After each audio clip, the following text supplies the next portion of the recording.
This episode of Eat the Rules is brought to you by You on Fire. You on Fire is the online group coaching program that I run that gives you a step-by-step way of building up your self-worth beyond your appearance. With personalized coaching from me, incredible community support, and lifetime access to the program so that you can get free from body shame and live life on your own terms. Get details on what's included and sign up for the next cycle at summerinanen.com/you on fire. I'd love to have you in that group. This is Eat the Rules, a podcast about body image, self-worth, anti-dieting, and intersectional feminism. I am your host, Summer Inanen, a professionally trained coach specializing in body image, self-worth, and confidence, and the best-selling author of Body Image Remix. If you're ready to break free of societal standards and stop living behind the number on your scale, then you have come to the right place. Welcome to the show.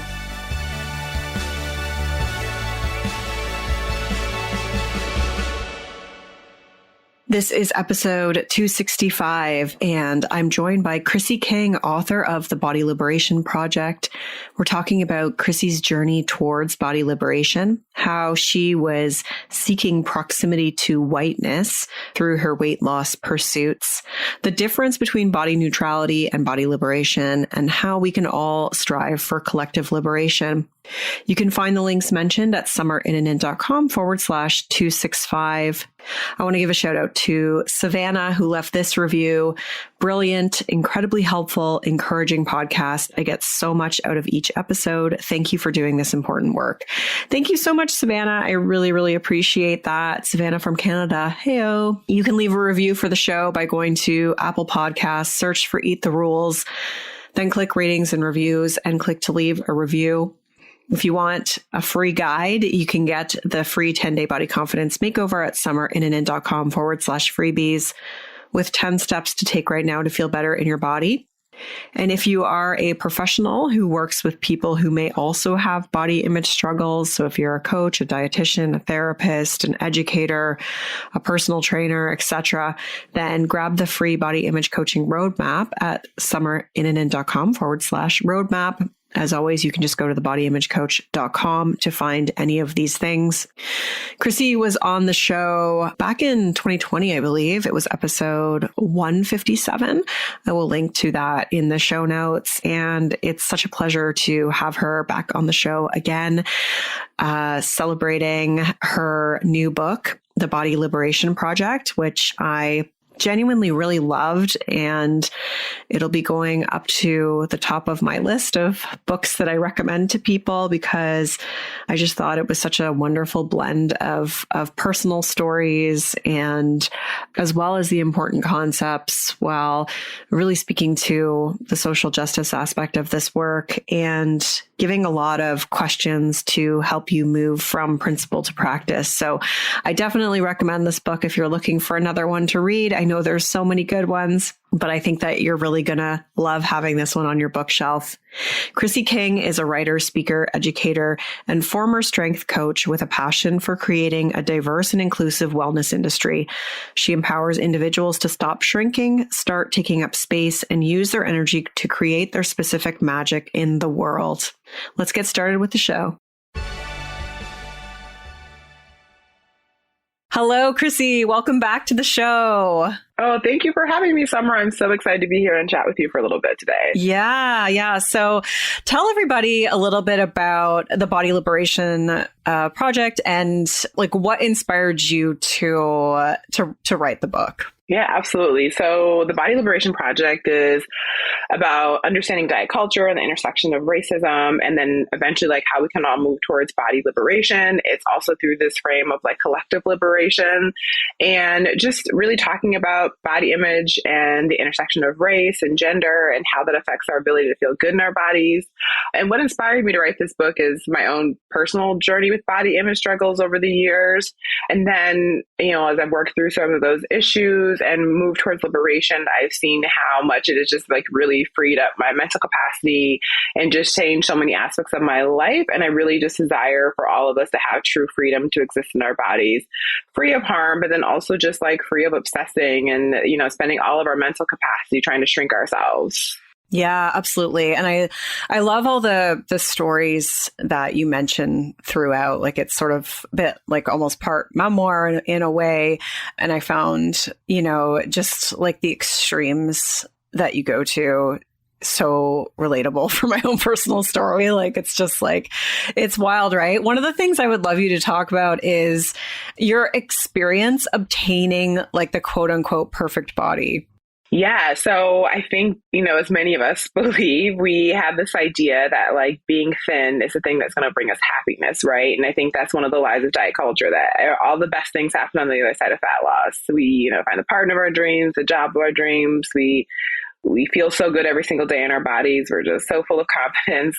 And so I spent a lot of time chasing that, like, idealized body that I had in my mind. And then when I reached what would be considered that goal, quote unquote, goal body, I was in the thinnest body I had ever been in as an adult. I was the most physically fit and in like, quote unquote, in shape and strong as I had been as an adult. And yet still I was the most miserable I'd ever been, actually. And so it's like when I thought that I'd reached this ideal body and I'd be so happy, it actually turned into like me always thinking there was something else that I needed to do in terms of my body. I just need to lose a couple more pounds, or I need to change this part of my body, or I need to fix this part of my body. And so really, I was just probably more miserable than I had been before. I had a worse relationship with food than I'd had before. I had a worse relationship with exercise than I'd had before.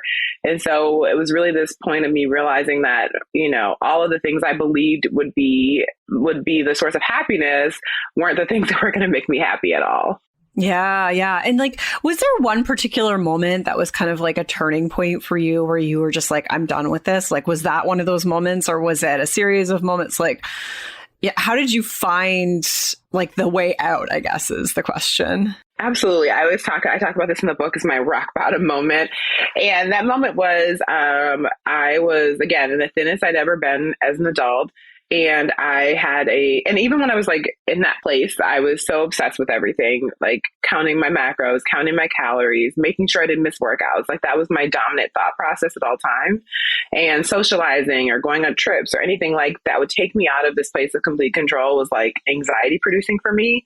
And I was married at the time, and I had to go to like a weekend little family gathering with my in-laws and some extended family. And I was like, I had so much anxiety leading up to it because I was like, now I have a whole weekend, like 3 days where I'm going to be not at home, and I'm not going to be able to control everything I eat. And so what I did was I packed as like many of my meals as I could for the weekend.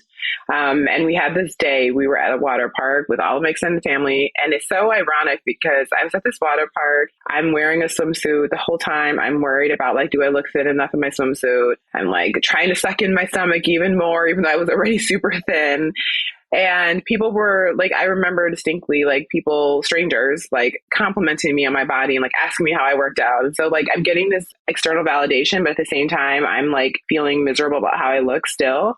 So we took a break for lunch and we go to this restaurant, and I stay in the car and pull out my little sad Tupperware meal that had been like sitting in the cooler all day. And it was just like this sad little meal. And so everyone else proceeds to go inside the restaurant, and my partner's family was like, why isn't she coming inside? And he was like, oh, she just wants to eat healthy. So she brought her own food, and they were supportive of my journey.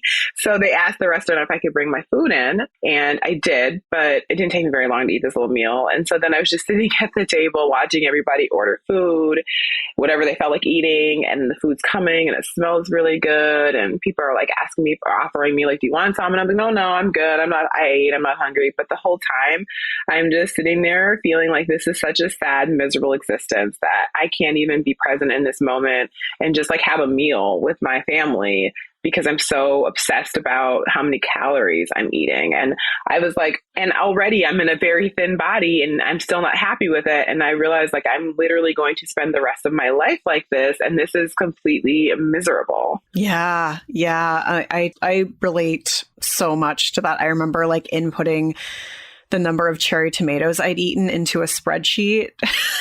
and being like, yeah. I'm like, I'm going to have to do this for the rest of my life. Like, yes.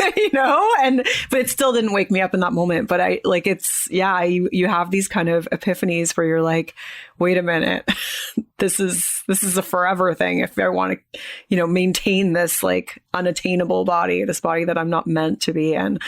And it's so wild. So yeah, absolutely. And it's just like, yeah, I'm going to do this for the rest of my life. I am going to, for the rest of my life, input everything I'm eating into some type of tracker and make all of my life decisions based around what I can and cannot eat. Is like not a way. That's not even really living. When I think back to it, I'm like, I wasn't even truly experiencing life. Yeah, exactly. Yeah. It's like, cause it's like a full-time job and you're not present at all. No, not at all. So, obviously like a massive piece of the book and of your work is speaking to the intersection of racism, the influence of white supremacy, really how that's kind of like the overarching umbrella, and diet culture is sort of a result of that. And I'd love you to speak to just your own sort of like when you realize that, because I know in the book you tell the story of like going to the supermarket and seeing the picture of Pamela Anderson and that really being like, the standard of beauty. And so I'd love for you to speak to like how you were able to come to a place where you're able to kind of like connect the dots to recognize that your pursuit of thinness was really to pursue whiteness, like to get a closer proximity to whiteness, not pursue it, but get closer to it. Absolutely. So I think that after I decided like, okay, there's something I need to resolve here around body image, it really set me down a personal journey of trying to like, understand like the impact of diet culture, like what that actually really means. Like that wasn't a term when I was like really in diet culture. I wasn't even cognizant of the fact of like what diet culture is.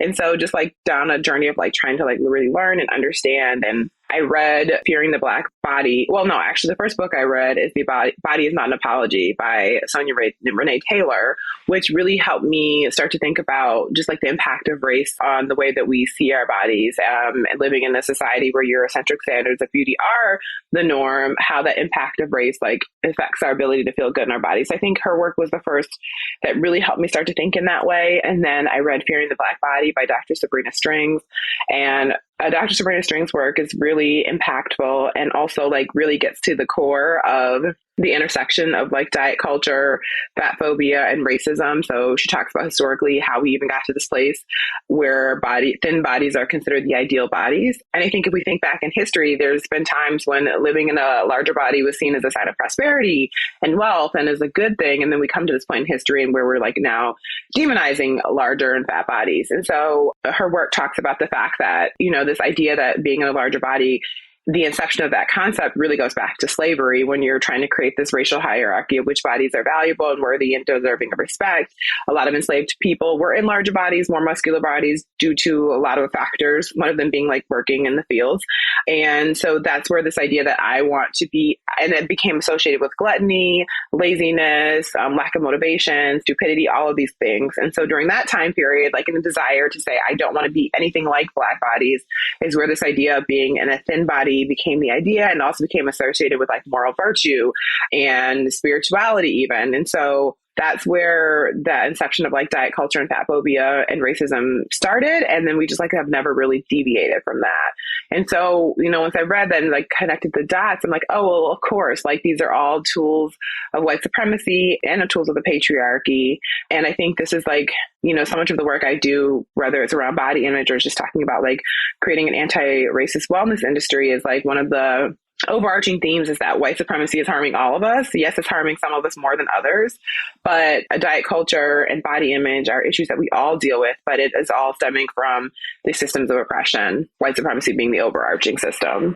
Yeah. And so when you were able to like connect those dots, like did it sort of help you reflect on your own personal journey and be like, oh, like this is why I was really, engaging in like this. It was really like to get greater privilege, greater access, Yes, absolutely. And I think one of the things I talk about in the book is that, like the first school I went to when I was like in third grade, I was the only Black kid in my class. There was only other two Black kids in the school, my brother and my sister. And so I saw myself and I didn't see myself reflected in anyone who looked around, like anyone around me. And I was also 5'8" in the third grade. I was much bigger physically than the rest of the kids too. And so I realized in hindsight that my desire for a thinner body was really just my desire for proximity to privilege and proximity to whiteness, in the sense that like it felt like a standard of beauty, right? And so it's like I can't be all these other things, but the one thing I can be is I can be thin. Yeah. Wow. That's so powerful. And so one of the other things you talk about is, I'm just going to quote your book here, but you say, it's easy to say that the patriarchy is responsible for our body image issues because that puts much of the blame on men, but it's often far more difficult to point white supremacy as the culprit because that doesn't absolve white women of their participation in the system. I'd love you to speak to that if you're willing to. Of course. Yes, like patriarchy is a part of the problem, of course, but like white supremacy is the bigger issue. And I think so oftentimes when we think about even the concept of like white feminism, right? And like when we're talking about dismantling systems, like the goal of dismantling any system is that we are freeing those of us who are most marginalized among us, right? And so when we think and speak to only body image issues as a tool of the patriarchy, like we can just solely place the blame on men. But when we talk about dismantling white supremacy, that also includes white women as well. And the work of dismantling white supremacy is in all aspects of our lives, not just in our bodies, right? It bleeds into every area of our lives. I would say that white supremacy is the air we breathe. And so when we're talking about body image issues and we're talking about dismantling systems of oppression that is making it difficult for all of us to live in our bodies, we have to be talking about all of our participation and the ways in which all of us are complicit within the system. And one of the things I go into in the book is around the body positivity space, which, originally the body positivity space was founded by fat Black women because they didn't see themselves represented as beautiful within mainstream society. And then we look at modern day body positivity space, mainstream body positivity has really been co-opted in a lot of ways by thinner body white women, has become a very much focused on like embracing your cellulite and embracing your flaws. And that social justice aspect is mostly missing for the most part. And again, it's in a lot of ways like left out the very people who started the movement for themselves. And so I think when I'm talking about why it's important for us to point to white supremacy as the overarching issue is because there are many ways, even within the body positivity space, that white women have been complicit within the system. And I think it's important that we recognize those ways. And I always say body positivity is not about just like loving your body. It's about making sure that the most marginalized among us are able to exist free of harm within their bodies. And we are all responsible for that. Yeah, totally. And like, I think, there's like a multitude of factors why mainstream body positivity misses it. I feel like a piece of that obviously is like just people's own discomfort, or people's fragility, but also like the fact that it would likely repel people if they talked about it, like other white people, and therefore like their brand and, like their monetary gains would be sacrificed, right? Yeah. And I speak to that in the book as well, because it's like, it's so easy to say, I'm going to be anti-racist or I'm going to dismantle white supremacy. But when we're talking about those things, practically speaking, we cannot dismantle something without sacrifice. Yeah. And if you're used to being in a position of privilege, equity sometimes feels like oppression when it's not. And so like, that's why it's like, it's easy to say you're going to do it, but when I always say like when you come up with something that requires you to give something up, whether it's a financial opportunity, a monetary opportunity, whether it is like really speaking about these things in a way that may make people uncomfortable. It's like what we actually do in those moments is how we're actually dismantling white supremacy. It's not so much about reading the book and then just saying, cool, I'm being anti-racist. It's about how am I living it in practice. And then the other part of that is like within the body positivity space, there's often like a hyper focus on self-love. Like if you just love yourself more, that will fix things. And it's like, I talk in a lot of detail in the book about why I think self-love is really important. But at the same time, I'm also really clear that self-love does not absolve us from experiencing harm in the world. And so if we're only talking about self-love as the antidote for body shame and body oppression, that does not protect from the real experiences we're going to have in the world. And moreover, it puts the onus on the individual. Like, right, individually, you need to fix the problem with yourself, and then you'll be able to thrive in the society, versus saying, no, there's these really harmful systems that we need to dismantle because they're preventing all of us from being able to thrive in the society. Yeah, totally. That's so well said. Do you feel like it's changing at all? Or do you feel like it's just kind of like when you think about mainstream body positivity, I guess, do you feel like that's changing at all? Or do you feel like it's just kind of stuck? I feel like it's a little stagnant right now. I think that we, over the past 2 years, especially like post George Floyd, I think we started to have more conversations, but I still feel like it's a little stagnant right now. And why I feel that way is I think, again, a post George Floyd era, like everyone in the wellness space in particular, I feel like was like awakened to racism in ways that we hadn't been, like, it wasn't like people didn't actually know before, but I just think we weren't having those conversations before. And so we started having the conversations more. And I think there was like this renewed like energy around living an anti-racist life. But then, as I just spoke to, it's like, when you really want to live an anti-racist life, it requires so much more than us than just saying you want to do it. And I think we're kind of stagnant right now because the realities of dismantling systems is that it is really challenging. It does require a lot from us personally, some of us more than others.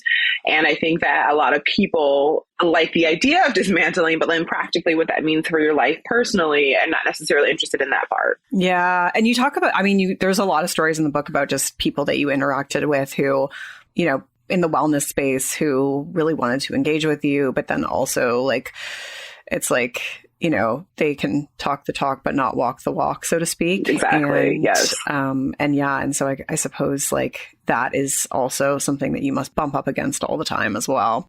Yes, too much, unfortunately. And I think, it's basically what you said. It's easy to talk the talk. It's more difficult to walk the walk, but that is what's required when we're talking about actually like living an anti-racist life and dismantling systems. Yeah.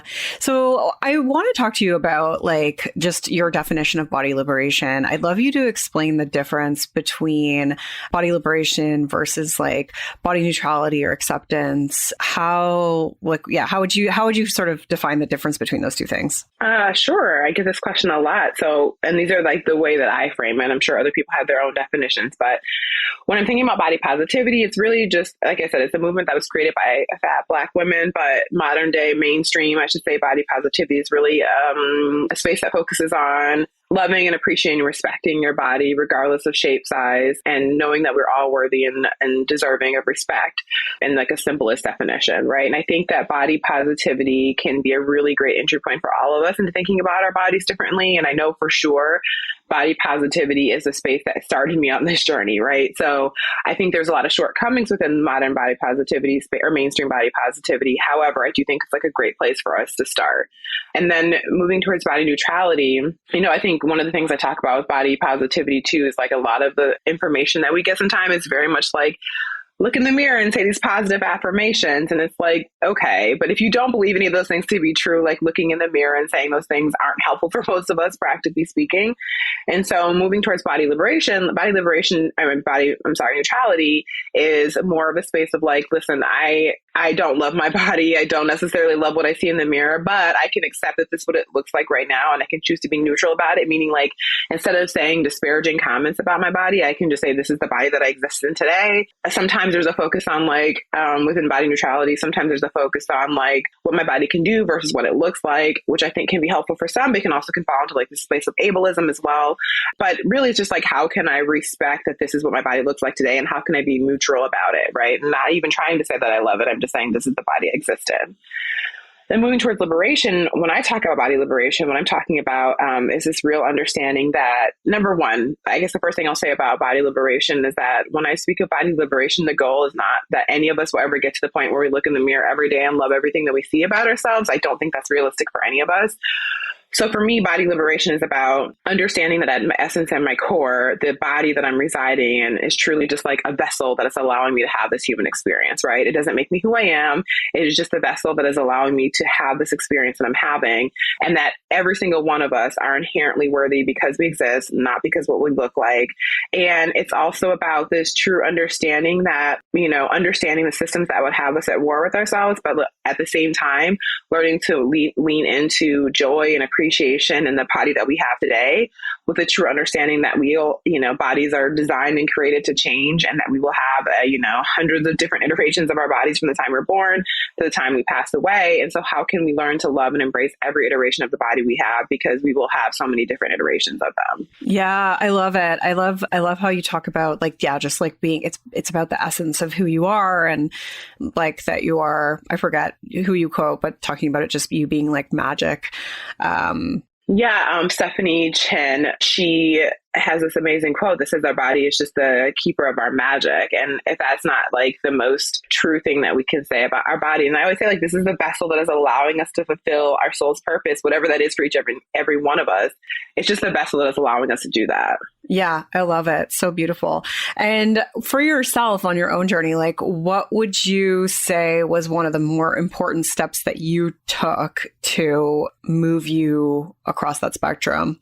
I think for me, it was the realization that number one, I could spend the rest of my time and my energy in this lifetime focused on obsessing about my body. And I could literally do that for the rest of my life. But it would like be such a tragedy to spend like the best times of my life focusing on my body. I think that when I really realized that, and I was like, I'm having these experiences, but I'm not really present because all I'm thinking about is what I look like and what are other people thinking about me.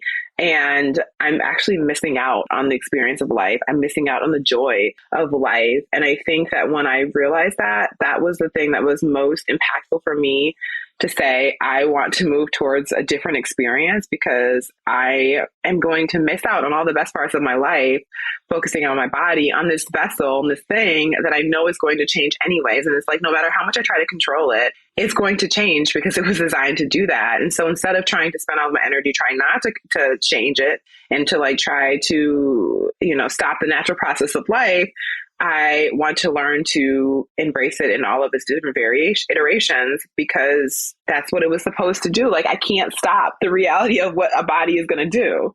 Yeah, absolutely. And being in my 40s, like I totally, like you just get to a point where you're like, yeah, no, there's no, you're aging out of beauty standards. Like there's no choice. So you have to like really make a conscious decision to be okay with it. Yes, because it's going to happen. And like, I think it's so hard because we live in a society that does not value age as it once did. But like, what a beautiful thing to age, like to still be here. I hope if I'm here when I'm 80 still and I have wrinkles all over my face, like what a beautiful thing to have spent 80 years having this human experience. Mm-hmm. Yeah, absolutely. So one of the things you talk about is moving from personal liberation to collective liberation. What does collective liberation look like? Like, what can people do? I know there's probably a lot. That's probably a big answer, but yeah, what would you say to that? Number one, I would say I talk about collective liberation because, very badly paraphrased, Audre Lorde quote, or also Fannie Lou Hamer is like, none of us are free unless all of us are free. And that is the true reality of liberation. Our freedom is found in one another, regardless of whether we recognize that or not. It truly is. And so I think I talk about collective liberation because that is what sets us all free, really. But I do think it's important to start with our own individual liberation in the sense of like understanding how to set your own body, to be on your own body liberation journey personally, and then move towards the collective. And so when we're thinking about moving towards the collective, I'm always talking about centering the most marginalized among us, right? So even myself as a Black woman having a different experience, I can recognize that if I was a Black trans woman or Black disabled woman, my experience would be even different. And so it's like, how am I, when I'm thinking about what I'm going through and like, how systems are oppressing me, then taking it a step further and saying, well, how is oppressing people with even more marginalized and intersecting identities than myself? And so the work doesn't stop with just my own freedom. The work stops with making sure everyone is free. And so how do we do that? I know when we think of oftentimes of like dismantling systems, it seems like such a big thing. like, how can I personally dismantle white supremacy? And actually none of us individually by ourselves can do that, but we can move towards that in first small and practical ways, which means is like having conversations with those around us is like a first marker of something that we can all do. And like, so when we're thinking about body liberation, it's about how are we talking about our bodies around people around us, like with our partners, with our friends, with our family members, with our children, right? And how are we working to help the next generation not have as many struggles as we are personally? And then, you know, we talked about earlier about this piece of like, how am I being complicit within the system? And so that moves towards like, you know, what is the ways I can personally impact in the circles that I'm in, and be, you know, especially for those of us who are more privileged, how can we leverage, and I hate to say leverage privilege, because, you know, when we're thinking about dismantling white supremacy, the goal is that their privilege doesn't exist for any of us because we're all equal. But while we're working towards that, how do we leverage the personal privilege we have to speak up, to speak truth to power, to when we're in situations in which we can recognize inequities, how are we using our voice to have impact in those situations? And so, yes, you know, like there sometimes seems like these really big things, but it's really coming back to on a personal level, what do I have within my sphere of influence? Within my sphere of influence, how can I use and take the knowledge that I have, the information I have, the positionality I have in the world, and impact change, even in small ways, because those small ways add up. Yeah, totally. And you talk about like, I think because a lot of people think, well, like inclusion, right? Like it's like, but you talk about how inclusion doesn't actually do the work of dismantling. Can you speak to that? I think that inclusion became like really popular, right? I think that's one of the, I don't want to call it like a pitfall of 2020, but I think that after George Floyd, everyone's like, oh my gosh, we need to be more inclusive. And it's like, yes, no, but we really need to be more anti-racist, right? That's really the thing. And I think inclusion sometimes can be a band-aid to dismantling systems, because we stop at inclusion, right? Like, oh, we have all these different people in the room. We've done the work of inclusion. And it's like, no, that's not the work of inclusion. Or inclusion is not the work. That is not the work of dismantling systems. Inclusion just means that we have a lot of people in the space, and hopefully we're treating with them dignity and respect. But oftentimes people have used this word inclusion as like a metaphor for like, I've done the work now and there's nothing else to be done. And when you read the book, I go into a lot of examples of like inclusive organizations who are actually still that call themselves inclusive, right? That are actually in very much ways still harming people. And so I think that inclusion and like using that term as a signifier of like, I'm one of the good ones, is harmful to actually dismantling, because it stops the conversation there versus talking about like, oh, actually, like, how am I in action? How am I putting these things into practice and action in my life? And what does that look like? And so one example that's not even in the book, because this happened after the book was published, is I had a close friend who's a white woman, and I thought we were close friends for quite some time. But when we recently have not become friends anymore, and it's because, and this person was very much of like, I'm inclusive, I run inclusive events, I have an inclusive conference, I've done the work of anti-racism. But we had a situation in which something happened and race was the underlying tone of it. And I called her in, meaning I tried to have a conversation with her one-on-one about how this situation actually caused harm to me. And like, this is someone I like traveled with, like I've stayed in their house. And so I'm like, this thing happened and this is how it was harmful to me. And instead of being able to like have the conversation with me, she blocked me and we've never spoke since. And this is someone who said I was like one of their best friends. And so I'm saying that inclusion can be the blockage to actual liberation and actual dismantling, is because when you feel like as a person you have done the work to quote unquote be inclusive, and then someone says, actually, you've done this thing that's harmful, if you can't actually deal with the discomfort of having caused harm to someone and work towards, repairing that, and your go-to response to be like, I don't still want to talk to you anymore. And unfortunately, that happens with people more than I care to say. And so I think that's why it's really like negating the process of actually dismantling systems, because it gives people this ability to say, no, I'm a good white person. I haven't caused harm, and I couldn't cause harm because I've read the books and I've done the courses and all those things. Yeah, it's more performative than. Yes. Yeah. Yeah. Oh, I'm sorry that happened too. Well, I loved your book so much, and I hope everyone goes out and reads it. It's such a great read. I just loved all your stories, loved the I hate to say like you're like a motivational speaker, but like you have a really good way of like uplifting people. Like you make people feel good through your writing. And I really appreciated like all of the different prompts at the end of every chapter. And so I'll definitely be recommending it to everyone, but congratulations on it. I think it's so well done. Thank you. Where can people find more of you? Absolutely. Well, first I was going to say, I just want to say thank you for all the kind words you said about my book. And also I do think one of my superpowers is being able to take things that can be really uncomfortable and make it feel accessible to people. So I appreciate that you said that. But if you want to find more of my work, you can follow me on TikTok, Instagram, and Twitter. It's I am Chrissy King. My website is chrissyking.com. I also have a newsletter that goes out weekly that you can subscribe to. And the book, The Body Liberation Project, is available anywhere books are sold. Amazing. Thank you so much, Chrissy. As always, it's such a pleasure having you on here, and it was great to see you again. Same. Thank you for having me back. It was a pleasure. Rock on. Such a great conversation with Chrissy there. I hope you go out and buy the Body Liberation Project. You can find all the links mentioned in this episode at summerinnanen.com/265. Thank you so much for being here today. I will be back again soon. Rock on. I'm Summer Innanen, and I want to thank you for listening today. You can follow me on Instagram and Facebook at Summer Innanen. And if you haven't yet, go to Apple Podcasts, search Eat the Rules, and subscribe, rate, and review this show. I would be so grateful. Until next time, rock on.